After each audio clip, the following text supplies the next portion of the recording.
فيديو بعنوان حقكم عليا يا رجاله مصر. انا ما كانش عندي ثقه في المنتخب ده، بس تعالى اقول لك يعني اول حاجه كده صلي على النبي وتعالى اقول لك انا ايه اللي مفرحني كده. الجزائر يتعادل معانا في ماتش ودي اللي هو رسمي اللي احنا اتكلمنا عليه امبارح. بس تعالى اعدلك محمد الشناوي رجوله الرجوله، مع ان الجون كان ممكن يجيبها.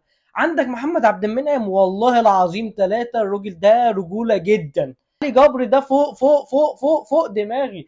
اما ياسر ابراهيم فده رجوله نزل راجل. محمد هاني انا زعلان منك جدا والله العظيم ثلاثه، دي مش كره تعملها بتاعت الطرد، بس ما علينا انت كده كده رجوله. محمد حمدي انا بصراحه بتفرج على باك شمال زي ما قال الكتاب دفاعيا وهجوميا، بس يا ريت ترفع كتير، مش لازم نستنى تريزيجيه يا اما مرموش. مش بقى على خط النص محمد النني كده كده بعشقك وفخر العرب يا ابني. تعالى بقى نخش على حمدي رجوله، حمدي فتحي ده رجوله قدامه وورا وصاحب الهدف وكله تمام.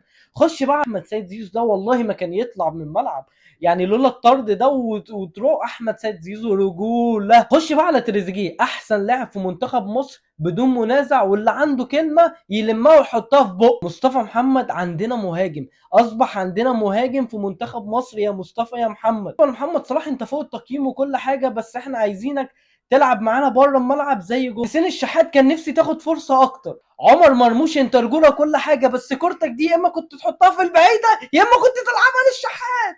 كلمة أخيرة، ما تنساش الدعاء لإخواتنا في فلسطين، وإن شاء الله إن شاء الله منصورين، وإن شاء الله بطولة أفريقيا 2024 مصرية.